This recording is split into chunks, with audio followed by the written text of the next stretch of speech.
Hello guys, welcome to my YouTube channel. My name is Harjeet Kaur. हम कर रहे हैं लूसेंट जीके के ऑब्जेक्टिव क्वेश्चंस और इसमें हमारा ज्योग्राफी सब्जेक्ट चल रहा है, जिसमें आज हम डिस्कस करेंगे इन्वायरमेंटल ज्योग्राफी से रिलेटेड क्वेश्चंस। तो आज का फर्स्ट क्वेश्चन है मैच लिस्ट 1 विद लिस्ट 2। तो लिस्ट 1 में इन्वायरमेंटल डिग्रेडेशन दे रखा है, लिस्ट 2 में उसका कॉज दे रखा है। फर्स्ट क्या है? Acid rain. अब एसिड रेन किस वजह से होती है? जो एसिड रेन होती है उसमें कौन सी गैसेस मिक्स होती है? तो एसिड रेन में ज़्यादातर होते हैं सल्फर के ऑक्साइड्स। सेकेंड है ऑटोमोबाइल स्मोक। ऑटोमोबाइल स्मोक में कौन सी गैस होती है? ऑटोमोबाइल स्मोक में होता है नाइट्रोजन ऑक्साइड्स। थर्ड है ओजोन डिप्लीशन। ओजोन डिप्लीशन क्यों हो रही है? हमारी ओजोन जो लेयर है उसमें होल क्यों हो रहे हैं? वो हो रहे हैं क्लोरोफ्लोरोकार्बन की वजह से। ग्लोबल वार्मिंग, ये कार्बन डाइऑक्साइड की वजह से होती है। जब कार्बन डाइऑक्साइड बढ़ जाती है तो उससे क्या है? ओवरऑल टेम्परेचर बढ़ता है, जिसको बोलते हैं global warming. Second question, the concept of stop and go determinism was put forward by। अब ये जो कॉन्सेप्ट है स्टॉप एंड गो डिटर्मिनिज्म का, ये किसने दिया था? ये दिया था ग्रिफिथ टाइलर ने। अब ये जो कॉन्सेप्ट है स्टॉप एंड गो डिटर्मिनिज्म का, ये कॉन्सेप्ट क्या कहता है? ये कॉन्सेप्ट कहता है कि हमें अपने इन्वायरमेंट को पल्यूट नहीं करना। तो stop environmental pollution and go for environment friendly projects. हमें वही काम करना चाहिए, वही प्रोजेक्ट्स शुरू करने चाहिए जो इन्वायरमेंट फ्रेंडली हो, जिससे इन्वायरमेंट पॉल्यूशन ना हो, राइट। तो स्टॉप एंड गो का मतलब stop environmental pollution and go for environment friendly projects. Third question, the following forms of relationship exist between man and his environment। यहाँ पे मैन एंड इन्वायरमेंट के बीच में कुछ रिलेशनशिप्स दे रखे हैं। According to the development of geographical thought, environmental determinism, possibilism, new determinism. अब ये जो तीनों के तीनों थॉट्स है, इनको हमने एक सीक्वेंस में अरेंज करना है, correct sequence of the development of these forms of relationship. तो इनका सीक्वेंस क्या आ जाएगा? 1, 2 एंड 3। एज इट इज ये 1, 2, 3 ही इसका सीक्वेंस आ जाएगा। अब बात आती है इन्वायरमेंटल डिटर्मिनिज्म होता क्या है? इन्वायरमेंटल डिटर्मिनिज्म का मतलब है कि जो हमारा इन्वायरमेंट है ना, हमारा क्लाइमेट है, हमारी वेदर कंडीशंस है, वो क्या करती है? वो ह्यूमन बिहेवियर को चेंज करती है, ह्यूमन बिहेवियर को कंट्रोल करती है, राइट। कैसे कंट्रोल करती है? अब देखो, कई बार क्या होता है, हम बड़े सुस्त से होते हैं, ऐसे ही बैठे होते हैं, कुछ काम करने को दिल नहीं करता, घर पे ऐसे ही लेटे रहते हैं। तो वो क्या होता है? वो एक तरह की इन्वायरमेंटल कंडीशंस होती है, क्लाइमेटिक कंडीशंस होती है, जिसकी वजह से हमें बहुत आलस आता है, हमारा काम करने को मन ही नहीं करता। और ये बात बोली भी जाती है, अक्सर कई घर वाले बोल देते हैं कि मौसम चेंज हो रहा है, उसकी वजह से आलस आ रहा है। या कभी कभार क्या होता है, हमारा भाग भाग कर हम काम करते हैं, हमारा दिल करता है काम करने को, तो वो जो उस टाइम पे क्लाइमेट होता है, वेदर कंडीशंस होती है, वो वैसी होती है जिसके अकॉर्डिंग, जिसके हिसाब से हमारा दिल करता है कि हम काम करें। तो मतलब कि जो इन्वायरमेंटल कंडीशंस है, जो वेदर कंडीशंस है, क्लाइमेटिक कंडीशंस है, वो ह्यूमन बिहेवियर को कंट्रोल करती है, राइट। सेकेंड क्या है? पॉसिबिलिज्म। पॉसिबिलिज्म क्या होता है? पॉसिबिलिज्म का मतलब है कि जो नेचर है ना, वो नेचर हमें अपॉर्चुनिटीज प्रोवाइड करती है। नेचर हमें अपॉर्चुनिटीज प्रोवाइड करती है और हमें उन अपॉर्चुनिटीज को अवेल करना है। थर्ड क्या है? New determinism. न्यू डिटर्मिनिज्म क्या है? ये स्टॉप एंड गो वाला जो है, स्टॉप एंड गो की जो थ्योरी थी वही थी। स्टॉप एंड गो डिटर्मिनिज्म ही है कि हमें इन्वायरमेंटल पॉल्यूशन को स्टॉप करना है and go for the environmental friendly projects, right. Next चलते हैं, human geography is human ecology. This definition was given by. अब ये डेफिनेशन दी थी बैरो ने। Next, with which one of the following is the term मैत्री associated. मैत्री क्या है? मैत्री एक रिसर्च सेंटर है जो अंटार्कटिका पे इंडिया ने बनाया था। तो ये है उसकी पिक्चर, मैत्री ऊपर लिखा भी हुआ है, यहाँ पे इंडिया का फ्लैग भी है, राइट। तो मैत्री क्या है? एक अंटार्कटिका रिसर्च सेंटर है। तो ऑप्शन डी आ जाएगा इसका answer. Next, consider the following statements regarding human geography. First क्या है? It is a synthetic relationship between human societies and earth surface. तो ये वाली स्टेटमेंट भी सही है, एक तरह का रिलेशनशिप भी है ह्यूमन एंड अर्थ सरफेस के बीच में। Second, it describes all those parts of geography which are not solely concerned either with physical environment or with cartography. अब इसमें क्या है, इसमें सिर्फ और सिर्फ कोई फिजिकल इन्वायरमेंट ही नहीं आता या फिर अकेला कार्टोग्राफी नहीं आता, इसमें ओवरऑल जो पूरा हमारी जो ज्योग्राफी है उसको इसमें डील किया जाता है। कार्टोग्राफी क्या होता है, कार्टोग्राफी होता है जो मैप्स की स्टडी होती है, उसको बोलते हैं कार्टोग्राफी। ऐसा नहीं है कि जो ये ह्यूमन ज्योग्राफी है इसमें अकेला मैप्स की स्टडी ही आती है या अकेली फिजिकल इन्वायरमेंट की ही स्टडी आती है और कुछ इसमें स्टडी नहीं करते।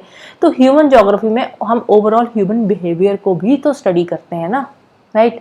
तो थर्ड क्या है, तो सेकंड वाला जो है ये भी राइट स्टेटमेंट है, इसमें सिर्फ फिजिकल इन्वायरमेंट या कार्टोग्राफी ही डिस्कस हम नहीं करते। It is currently dominated by numerous approaches, इसमें बहुत सारी अप्रोचेस आ जाती है, बहुत सारी थ्योरीज आ जाती है, राइट। तो थर्ड वाली स्टेटमेंट भी राइट स्टेटमेंट है। तो आंसर आ जाएगा 1 2 3 option D. Next, among the following climatic factors which one has the least effect upon terrestrial ecosystem. तो इसका आंसर है विंड। अब देखो विंड का ऐसे नहीं है कि विंड का कोई इफेक्ट ही नहीं पड़ता टेरेस्ट्रियल इकोसिस्टम पे, इफेक्ट पड़ता है बट इसका लीस्ट इफेक्ट है, उतना इफेक्ट नहीं पड़ता जितना टेम्परेचर का, सनलाइट का या वाटर का पड़ता है, right. Next, select the correct sequence of food chain in Arctic waters from the following. अब देखो फूड चेन को हमने बताना है आर्कटिक वाटर में, ठीक है, जो भी ओशन का है, आर्कटिक ओशन में जो फूड चेन है, तो फूड चेन का सीक्वेंस क्या है। तो इसमें प्रोड्यूसर्स कौन से होते हैं, डायटम्स, फिर उनको खाते हैं जूप्लैंक्टॉन्स, उन पे डिपेंड करते हैं, और जूप्लैंक्टॉन्स पे डिपेंड करती है ये फिशेस, फिशेस खाती है जूप्लैंक्टॉन्स को, और इन ये जो छोटी मोटी फिशेस है इनको खाती है बड़ी फिशेस, सील वगैरह, और इनको खाते हैं polar bears. Polar bears seal पे डिपेंडेंट है, राइट। तो ऑप्शन भी आ जाएगा answer. Next, assertion in eutrophic lakes high concentration of nutrients result in algal blooms। देखो जो यूट्रॉफिक लेक्स होती है इसमें बहुत ज़्यादा न्यूट्रिशन होता है। न्यूट्रिशन आता कहाँ से है इसमें से, इसमें न्यूट्रिशन आता है जैसे कि एग्रीकल्चरल रन ऑफ हो गया, एग्रीकल्चर में फर्टिलाइजर्स यूज़ करते हैं, नाइट्रोजन वगैरह यूज़ करते हैं, तो वो कहाँ से आता है, एग्रीकल्चरल रन ऑफ से वो नाइट्रोजन फॉस्फोरस एग्रीकल्चर का वो लेक्स में चला जाता है। तो उससे क्या है, लेक्स में न्यूट्रिएंट्स की जो कॉन्सेंट्रेशन है वो बढ़ जाती है, जिसको बोलते हैं यूट्रॉफिक लेक्स। अब इसमें जब न्यूट्रिएंट्स की कॉन्सेंट्रेशन बढ़ जाती है तो उससे होता है एल्गल ब्लूम्स। जो एल्गाई है, एल्गाई की एकदम से ग्रोथ बढ़ जाती है, जिसको बोलते हैं एल्गल ब्लूम्स। एल्गाई जो बहुत ज्यादा हो जाती है, राइट। रीजन में क्या है, higher concentration of nutrients results in higher organic productivity. अब देखो न्यूट्रिएंट्स ज्यादा होंगे, प्रोडक्टिविटी ज्यादा होगी, प्रोडक्टिविटी ज्यादा होगी तो एल्गाई की ग्रोथ ज्यादा होगी, तो एल्गाई की ग्रोथ ज्यादा होगी तो एल्गल ब्लूम्स होंगे। तो दोनों स्टेटमेंट्स यहाँ पे राइट स्टेटमेंट्स है and R is the correct explanation of A. Next, eutrophication of lakes is a consequential effect of the accumulation of nitrates and phosphates। eutrophication जो lakes की होती है उसमें ज़्यादातर nitrates and phosphates होते हैं। कौन से nutrients ज़्यादा होते हैं, nitrates and phosphates। Next, the transition zone between two ecosystem is called। दो ecosystem के बीच वाली जो zone होती है उसको क्या बोलते हैं, उसको बोलते हैं ecotones। For example, estuary हो गया या फिर wetlands हो गई, ये क्या है, ये ecotone की examples है। Next, which one of the following statements is not correct. First क्या है, the energy level within food chain are called trophic levels. अब जो एनर्जी लेवल्स होते हैं जैसे कि प्रोड्यूसर्स हो गए, प्राइमरी कंज्यूमर्स, सेकेंडरी कंज्यूमर्स, तो ये जो लेवल्स होते हैं इनको क्या बोलते हैं, इनको बोलते हैं ट्रॉफिक लेवल्स। तो ये वाली स्टेटमेंट राइट स्टेटमेंट है, हमने बताना है नॉट करेक्ट। सेकेंड क्या है, इन deep oceans primary production is almost zero. अब बहुत जो डीप ओशियंस होते हैं ना तो उनके बॉटम में ज़्यादा सनलाइट पहुंचती नहीं है, ऑक्सीजन भी इतनी ज़्यादा नहीं होती, तो वहाँ पे जो प्रोडक्शन होती है प्राइमरी प्रोडक्शन जीरो के बराबर होती है।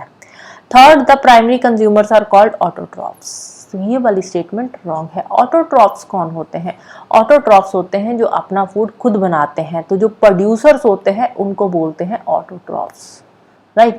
Producers are called autotrophs, not primary consumers. The decomposers are called saprophytes. So fourth वाली statement भी right statement है।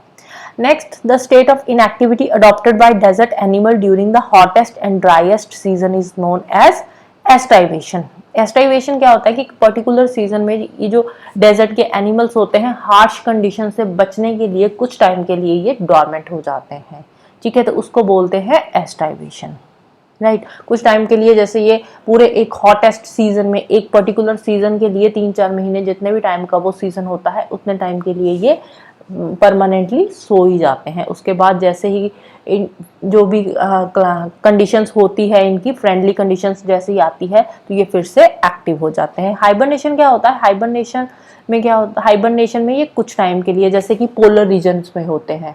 पोलर रीजन में क्या है, बहुत ज़्यादा ठंड पड़ जाती है तो जो पोलर बियर्स होते हैं वो हाइबरनेट हो जाते हैं, राइट। तो एस्टाइवेशन में ये डॉर्मेंट ही हो जाते हैं कुछ टाइम के लिए, बिल्कुल कोई एक्टिविटी नहीं करते। हाइबरनेशन में सो जाते हैं एक तरह का, right. Next, which one of the following statements is correct? All the abiotic resources are non renewable. अब जरूरी नहीं कि सारे के सारे जो एबायोटिक रिसोर्सेज हैं वो नॉन रीन्यूएबल हो, कुछ रीन्यूएबल भी तो हो सकते हैं ना।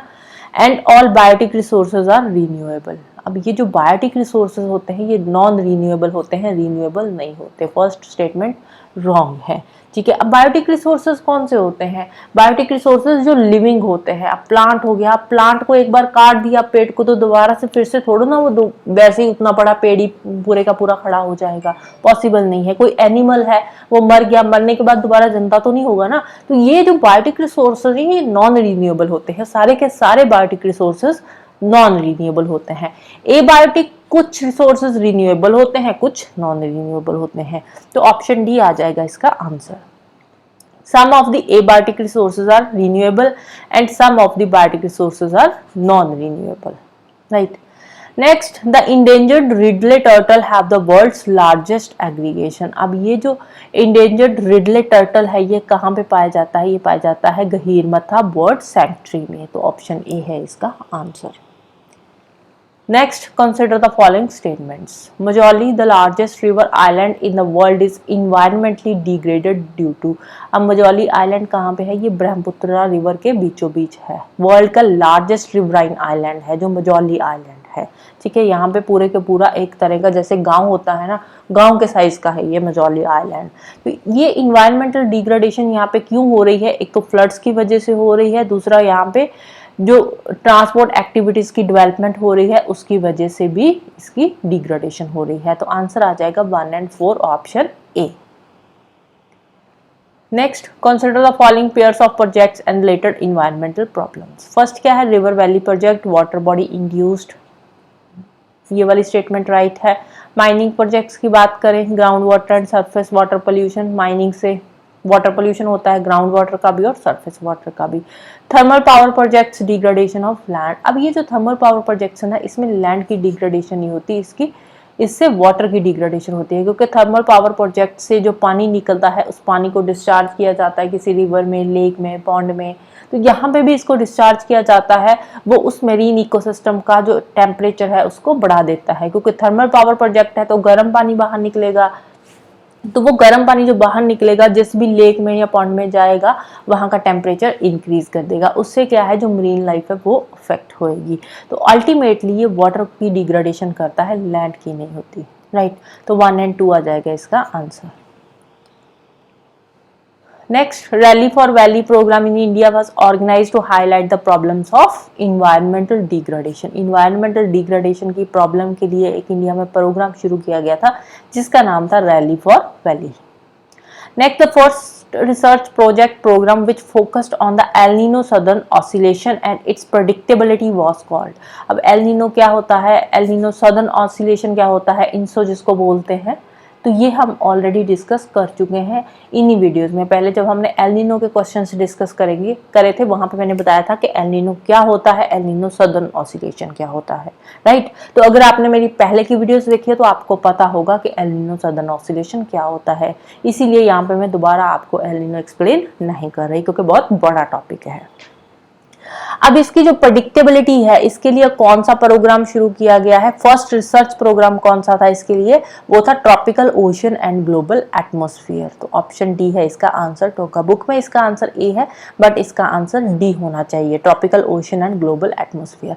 इसमें क्या किया था? इसमें इन्होंने 10 साल के क्लाइमेट को प्रेडिक्ट किया था, स्टडी किया था। 1985 से लेकर 94 तक के 10 साल के क्लाइमेट को, 10 साल के जो क्लाइमेटिक कंडीशंस थी उसको स्टडी किया था फिर उसके बेसिस पे इन्होंने ओशन और ग्लोबल एटमॉस्फेयर के बीच में क्या रिलेशनशिप था उसके बारे में बताया, और इसके साथ साथ इन्होंने पैसिफिक ओशन में जो वाटर की जो भी कंडीशंस होती है, कैसे चेंज होते हैं ओशन करंट्स, वो सारा कुछ इसमें एक्सप्लेन किया है।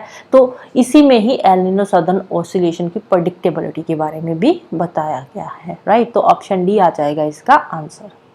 क्लाइमेट वेरिएबिलिटी एंड प्रेडिक्टेबिलिटी में सिर्फ क्लाइमेट की से रिलेटेड चीजें हैं, इसमें एल नीनो की बात नहीं है। Global energy and water cycle experiment में इसमें वाटर साइकिल पे फोकस किया गया है कि वाटर साइकिल कैसे अफेक्ट होता है। Global change and terrestrial ecosystem है, इसमें भी वही चीजें हैं कि क्लाइमेट चेंज होने की वजह से उस क्लाइमेट चेंज का टेरेस्ट्रियल इकोसिस्टम पे क्या इफेक्ट पड़ता है, राइट। तो नेक्स्ट चलते हैं। Assertion the habitat of date palms is warm desert plants. अब ये जो डेट पाम है ये वार्म डेजर्ट्स में भी होता है, तो ये वाली स्टेटमेंट राइट है। Date palm is a tree of waterless desert, but ये वाटरलेस डेजर्ट्स का प्लांट नहीं है। ऐसे नहीं है कि इसको ग्रो करने के लिए पानी बिल्कुल नहीं चाहिए। हाँ, अगर बारिश नहीं हो रही तो वो चलेगा, लेकिन इसके लिए ग्राउंड वाटर चाहिए होता है। डेट पाम को ग्रो करने के लिए ग्राउंड वाटर नेसेसरी होता है, राइट। तो ए वाली स्टेटमेंट जो है ट्रू है, but R is false. Next, consider the following statements. The boundary of national park is circumscribed by legislation, whereas that of biosphere reserve is not circumscribed by legislation. ये वाली statement सही है। जो national park होते हैं उसकी एक proper boundary होती है जो लॉ के अकॉर्डिंग डिसाइड करी जाती है, बट बायोस्फीयर रिजर्व में कोई ऐसे पर्टिकुलर बाउंड्री नहीं होती, इसके अंदर जोन्स होती है। नेशनल पार्क में क्या होता है, particular attention is paid to the conservation of gene pools. Gene pools क्या है, अलग अलग जो जेनेटिक स्पीसीज होती है उनकी कंजर्वेशन करी जाती है। बट वाइल्ड लाइफ सेंचुरी में एक किसी पर्टिकुलर स्पीसीज को कंजर्व किया जाता है, जैसे कोई एक्सटिंक्ट होने वाली है, इंडेंजर्ड स्पीसीज है या फिर थ्रेटन्ड स्पीसीज है, तो उन स्पीसीज को यहाँ पे कंजर्व किया जाता है, राइट। तो ये वाली स्टेटमेंट भी राइट स्टेटमेंट है। यहाँ पे जीन पूल की कंजर्वेशन नहीं होती, तो बोथ 1 and 2 आ जाएगा answer, right. So this is all about today. तो जाने से पहले वीडियो को लाइक कर देना, शेयर कर देना और चैनल को सब्सक्राइब कर लेना। Thank you, bye bye and have a nice day.